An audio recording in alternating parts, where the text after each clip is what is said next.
Okay, coaches, and today with us is former head football coach in many schools at the college level and currently at Texas Christian University, Jerry Kill. Coach, thanks for coming on with us. You bet. I'm happy to be on. So, Coach, I'll start off with this: why did you get into coaching? Well, I think that is the deal. I grew up in a small town in Cheney, Kansas, and at that particular time, I was just trying to get off doing all the farm stuff and maybe just get to school somehow. And so I went to college, and I really didn't have I'm just going to go be a football coach. I just wanted a college degree because nobody in my family had it. And I was fortunate to finish my degree. And at that time, decided I was going to be a teacher and a high school teacher and coach. And so I got my first job at Midwest City High School in Oklahoma, where I taught biology and coached the linebackers. And I was back when Mike Gundy was a senior at Midwest City High School. So that's how old I'm getting, I guess. Wow. So you started off at the high school level then? Yes. So, I guess what caused you to make that jump from the high school to the college level? Oh, I think I just, I was really kind of lucky is that, the coach that I had that coached me back in college at a place called Southwestern College in Kansas is Dennis Franchione. And Coach Franchione had been an assistant at K-State, came to Southwestern, and I played for him for 2 years. And I went the high school route. And then when he got the head job at Pittsburgh State, he, asked me to come join him and be a graduate assistant. And I think I was a graduate assistant for the whole total of about 1 month. And I still got graduate assistant money. It was $250 a month, and I was on the road recruiting. So that was the end of my master's. Everybody, they got the master's. I got my master's for about an hour and 15 when he walked in class and told me I needed to get on the road. So, there's a lot of coaches that'll watch this and probably wonder, what that might be high school coaches and want to make that jump to college. What advice would you have for that high school coach or that young coach that wants to make that jump to the college ranks? Well, I think that, I was fortunate to be a head high school coach and also an assistant coach at the high school level and then go to the college level. But I've coached at every single level of football except the NFL. And, I think it's, what you're willing to give up because you get into college football and this day even more so, you give up a lot. And because of the recruiting rules and the way you can go about things, what you do, it's pretty nonstop all the time. And it's not like it was when I first got in it. And, your family's going to sacrifice. Everybody says they don't, they're going to. And, it's a lot of time recruiting on the road. I'm not discouraging anybody. It's just the fact of life. It's different. What I did like about high school coach, I always look back at it, is that I think you can still make a difference in a kid's life. I think you can change it when you're a high school coach at that. Once they get out of your hand, so to speak, and they move on, they're tougher and tougher to change, when they struggle. But we still save a lot too. Football is a game of saving lives. And so we're still a part of that. But I think I made my biggest impact maybe in high school football. Not that I regret not doing college, and I'm still doing it. But it's one of those things where I think you definitely have to have a wife that understands the time commitments away from home. And there's people want to say all they want, that everybody lives a balanced life. Well, there's time I want to see that person so I could be that. You know, it's a life about sacrifices for what's the best of your family, and family's the most important thing to you. So you just have to know that when you look at college football and you see what people are making, and it makes you get, man, I got to get to that level. I need to do that, so forth. There's just many smart high school coaches or college coaches, to be honest with you. It's not that a person like me knows more than somebody else. It's just the fact that you get into it, the more the money's changed it, and the more money there is, the more time demands there are, and the more times you're away from home, and So it's a deal. It's a give and take, and you just got to make sure you have a wife that understands, what you're getting into. Every time I, got to interviewing coaches after a certain period of time, I always interviewed their wives when I was in college because I want to make sure they understood. Sure. So, kind of going off that, you mentioned how you interviewed their wives. What advice would you have for coaches as they're building their staff, if maybe they're just taking over a program? Well, if you do it at the high school level, which I've done, is always wanted to bring somebody in. And in high school, it's not like the colleges. You'd like to bring a couple people in a teaching position or wherever you could fit them to where they understood what you wanted. And then you have to go and, then you need to try to find people that are willing to work and do what you want to do. Some high schools let you bring people, some don't, and you got to sell your program to the ones that are there. What you're doing works, but it's certainly, if I was advising somebody before I took a job, I don't know if I would take one unless I could take a couple people with me, and then I could go from there. At the college level, of course, it's easier because most of the time when you get the job, you're going to get to bring your own people in. And I was fortunate when I was finished in Minnesota due to my health situation, is that we had guys with me for 22 years, and we all came up from Division II football on. And, they were loyal to me. I was loyal to them. And they each had their strengths and weaknesses. And I think when you put a staff together, you all can't think the same way. And I always got people that were better at certain skill sets than I was, to replace replace my weaknesses with their strengths. And then the number one thing when I was picking somebody, I wanted somebody that was going to be loyal and, and they love kids. And, but that loyalty one was darn important. And I had it for a long, long time, but the money in college football has made that loyalty thing a lot tougher, because as soon as somebody sees, and hey, you get paid an extra $100,000 here, they're gone. And then the tough thing that's happened in high school football is when I was coaching, everybody was in the building pretty much in high school. Now, a lot of the coaches that are coached in high schools are not only some in the building, but some of them are outside the building, and then some are all outside the building. So I think that makes it more difficult as a high school coach. I still think it's important to have, teachers that are in that school system that are actually there, and those kids can see every day. As many of those coaches can be in that arena the best, in my opinion.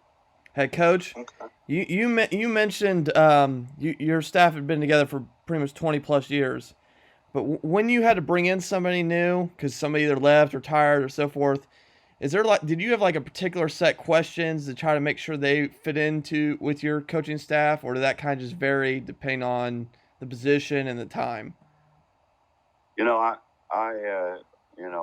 Each move that we made, there's a couple of those that where you kept a couple people or you brought a couple people in. And I usually, from my standpoint, was always a trust factor. I felt like I coach people football, but I couldn't coach them people skills and things of that nature. So I pretty much stayed within my family, so to speak. Every once in a while, I would go outside that. I mean, I hired Jeff Phelps when I was at Northern Illinois, and Jeff's one of the best coaches I've ever hired. Didn't know Jeff very well, but he had a great wife. He had a great work ethic. He worked for Coach Novak, who I knew very well. I trusted. I interviewed him, and it took me about 30 minutes, and I go, I know this is the guy that, this guy's going to be, is going to fit what I want to do.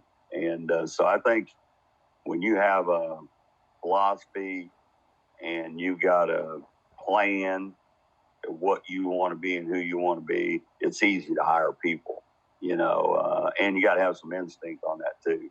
And I'm fortunate that I worked in college football I'm still working in it, but as a head coach until my tenure ended in Minnesota due to my health situation, I never had fired a coach. Not very many people can say that. No. So I get, you talk about your staff continuity, and I'm sure you guys face some challenges along the way. What advice do you have for coaches that may be taking over a program that was struggling before you arrived? Well, that's the only ones I got to take over because that's the only ones I could get. But I would say, number one, you get a chance to take the program, and I'm kind of known as a guy that's built programs throughout my career, and I think that, the number one thing is making sure that you have a chance to win. And, I think that's tremendously important. But, and that comes down to the administration. You can't, no matter how good you think you are, that you have to have administrative support. If you don't, it ain't going to work. The second thing is usually when a program's broken, they haven't been winning, they don't have discipline in their program. So, automatically there's some issues there. So, you look at the academic part of it, and usually the academics aren't very good. The other part is kids have probably had problems getting in trouble a lot. And if you're in high school, they're, maybe, when I went to high school, that they're not getting the players out. And, what do we need to do there to get the players out? But I think the key element of turning a program around is getting good people around you, because one person can't do it. And I think it all goes back to hiring good people, taking care of them, do whatever you can to keep those people. And you can keep that continuity on your staff, and you get your staff with your plan that you've incorporated, and those kids see that staff year in and year out. Makes a big difference on how they feel about things. What advice do you have for assistant coaches whose aspirations are to make that jump from being an assistant to being a head football coach one day? Most important thing, don't do it too fast, because if you do it too fast, you'll fail. Everybody's, whatever. I'll make some people mad by saying this, but all of a sudden, it's you think you're ready, and do you know offense? Do you know defense? Do you know how to recruit? In high school, your recruits better know how to recruit the hallways. Have you know anything about special teams? I mean, it's like buying a restaurant. You just go buy it. You don't know anything about how to run it. And, you haven't been back there and you never washed the dishes. All of a sudden you're going to get in the restaurant business. You better hire some great people around you to bail you out. So to be a head coach and be qualified to be a head coach is that you need to be able to be a good assistant, and you need to get in good program to be an assistant coach, so you can learn under the best people. And once you do that, just keep your mouth shut. And everybody likes to go apply for every job in America. Just do your job, and they'll come find you. But we got too many coaches that are too worried about getting the next job to doing the one they got. And then when they go get a head job, they're not ready for it. So do your job and be loyal to the guy in front of you. And then, you think that you're ready to go visit with that guy. And I've never seen anybody not ever help a guy be a head coach. That's kind of a goal of any head coach, to help one of his guys. But you can't know one side of the ball and think you're ready to be a head coach. You're going to hire just a defensive coordinator and all that. You better know something about it. And before I became a head coach, I'd been on the recruiting side of it. I've been on offense. I've been on defense. I've been in promotions. I've been in, you name it, I've done it. And so I felt like I was prepared for it. And it could be at a young age, because some young people get the opportunity to do a lot of stuff early in their career. So I'm not saying that. I'm just saying, just because you coach linebackers for 2 years and you think you're ready to be a head coach, you're not ready to be a head coach.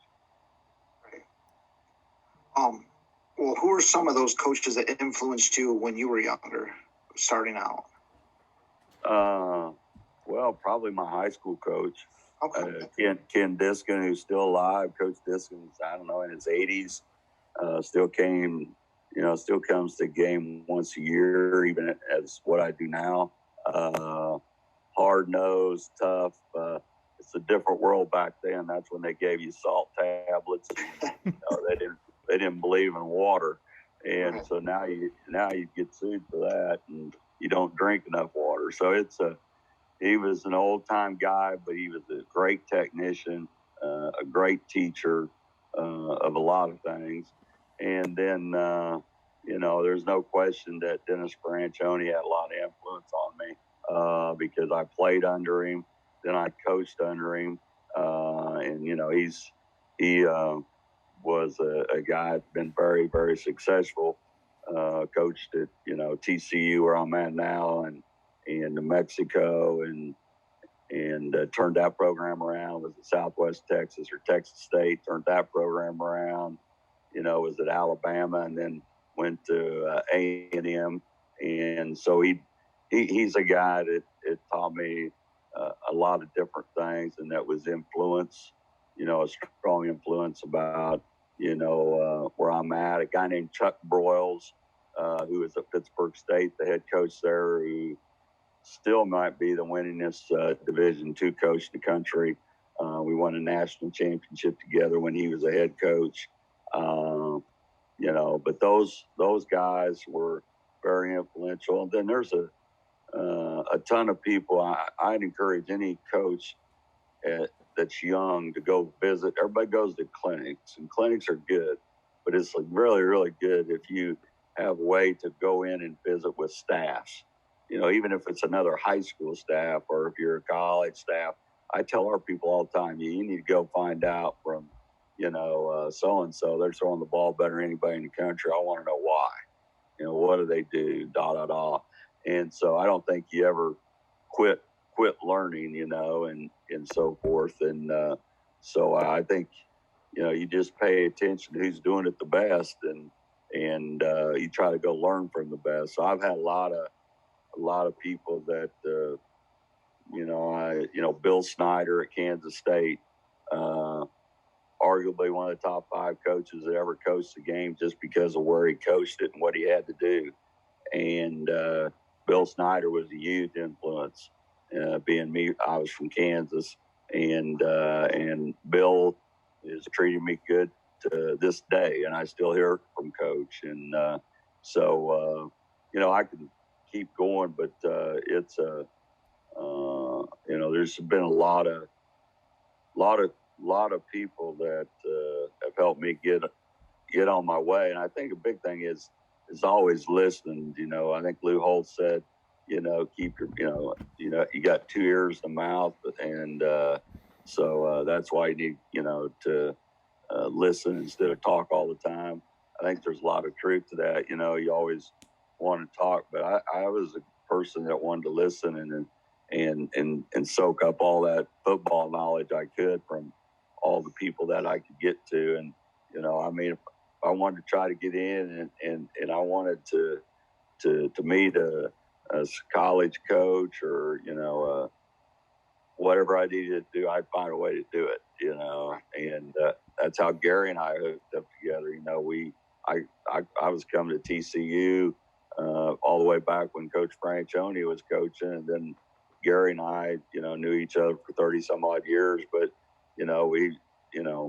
we both had all kinds of different influences, and then you kind of become who you are. Coach, you mentioned earlier about taking over struggling or bad programs.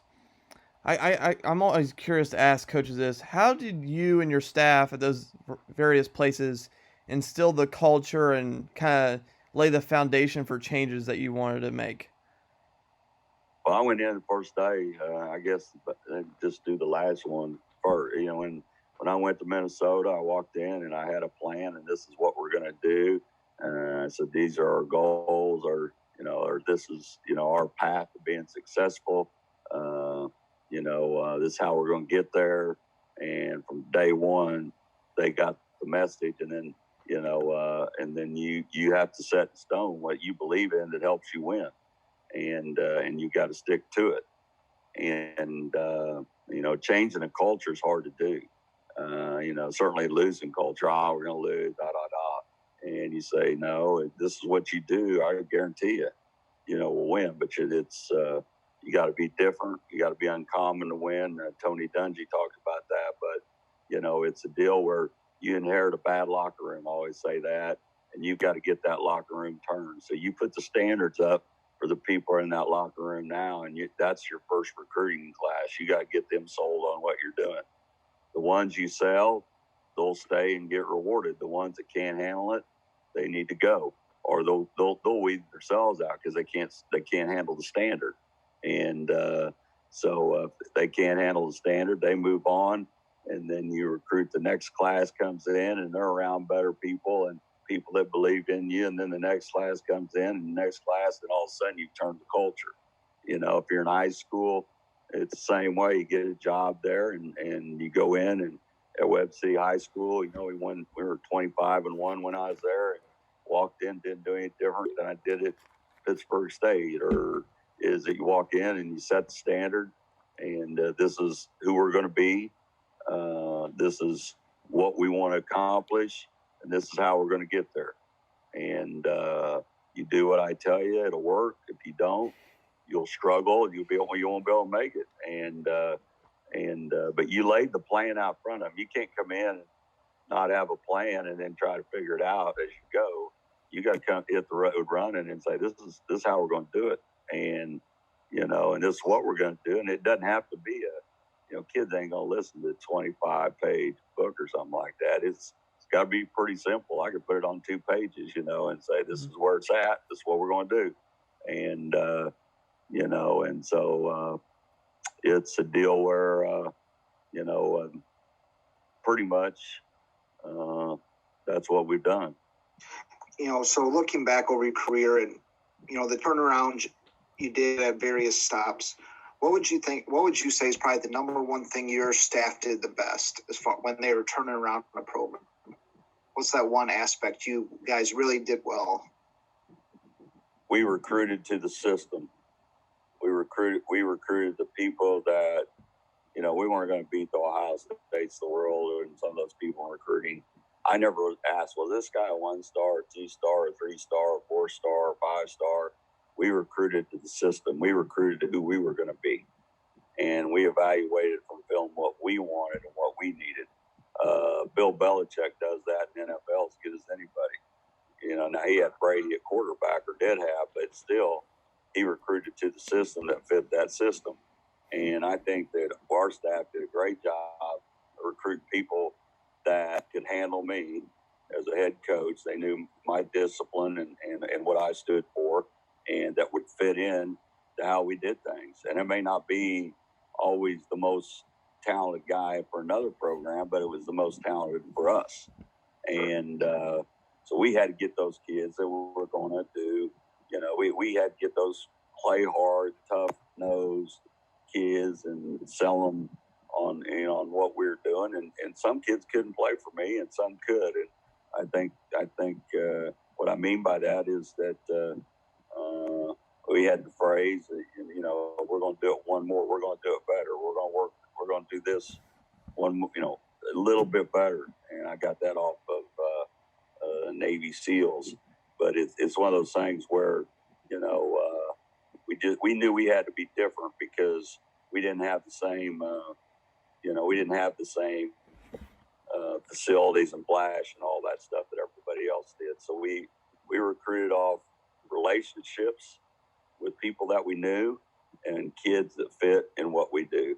And it's amazing how many guys like that we had. Jordan Lynch that was with me at Northern Illinois. He asked him what star he was. I guess when he's up for the Heisman, he said, I don't even know if I had a star. Jimmy Ward's started safety for the 49ers, and he played for me at Northern, and he had, I think they said he had a 2-star. So I never figured out who's ranking all them stars. See, so I just figured that we'd figure out what star we needed for what we did. All right, Coach. Kind of to follow up on his question. I mean, that's kind of what you and your staff did best. Like reflecting on your career so far. Like, what are you the most proud of? Like when you look back at everything, like what are you? I mean, like that's kind of like the highlight of or pinpoint or thing you're most proud of. Players, kids. I'm proud of the kids and players that I've coached a lot of them over 36, 38 years through that time, and it's the players. The players saved my life and the game of football when I had a very difficult situation a couple different times. But it was a relationship with the players, the way the players, it's a kid's game. Coaches don't win games, players do. And it's about the kids, it's about the players. And when you truly find out if you're worth a damn as a coach is when you look down the road about 10 years and what those kids are doing. And that's what I like seeing, And some of the kids that were the biggest pains of my butt are some of the most successful people that I've ever coached. But they drove me nuts. And they'll call me and I said, yeah, I know. I said, you're making all that money and you're the biggest pain in the ass I ever coached in my life. But it's a deal where I think from a coaching standpoint, I could go to games and I've been a part of, great football games, beating Michigan at third place, different things like that. But, that's just this is a trophy or something on the wall. If you're coaching, you should be coaching because there's two types of coaches. One's a coach because of the players, and then there's other coaches that coach because they're in it for themselves and their egos, and they're coaching more for who they are and they want to be out in front of everything. And then there's coaches that truly just want to coach because of the players. And high school coaches, that's what they do. Most people in high school don't get paid anything. That's why I said they got high school coaches. They gotta love the game. They gotta love kids because they're not getting paid $2.5 million. And the teachers and the high school coaches. And if I got a complaint, I got a lot of complaints about a lot of things. But I don't know how. A guy. I was both of them, and. We want our kids to get better in high school. And we want to do this and that. And we got high school teachers that are making $40,000 a year. We got guys that are like myself that even in my position now making 3 times that, and I'm not even a head coach. I'm, an analyst more or less. So, we got to get that straightened out because, the kids, from 14 to 18 right now, they need every good adult, good person, and the game of football teaches you a lot of good things. So as we're sitting here, it's June 14th. Right now, there's a lot going on in America. We have the COVID stuff. We have the different, how do I put this, political things going on.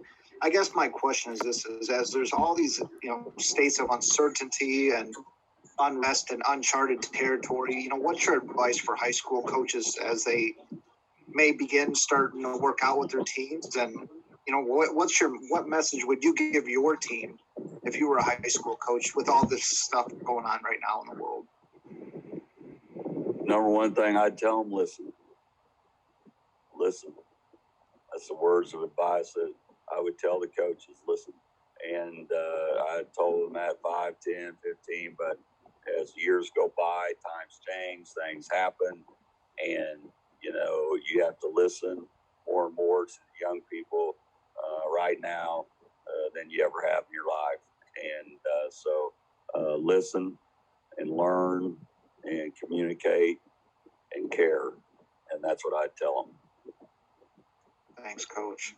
Well, Coach Kill, I appreciate you taking the time out of your day to talk with us. I really do. And I know that the coaches at Michigan miss you, but we really do appreciate it. So, thank you. Well, you're welcome, and I would tell you that my respect, and it always will go back. And I don't know how, I probably never will retire. They're always saying I'm retiring, and I find a way to fight back. But I still think I'll end my career doing something, probably finishing up being a high school coach, just helping somebody out. I don't want to go to no meetings though, but I love high school coaches. That's where I started. I really haven't changed that much. That's why people go, well, this guy, man, he's really smart. He's in college football. Well, if you look at my principles, things I do, I really haven't changed that much. So somebody in high school wants to be a college coach, you can do it. If I made it, anybody can. But, be the big time's where you're at. That's the way you got to look at it. Big time's where you're at. And I will tell you that high school football, it's the big time, and we need big time coaches in that arena right now. And those kids need you more than ever. And they're just looking for somebody to care. Thank you, Coach. Take care. Thank you, Coach. Take care. You bet. Stay safe. Bye.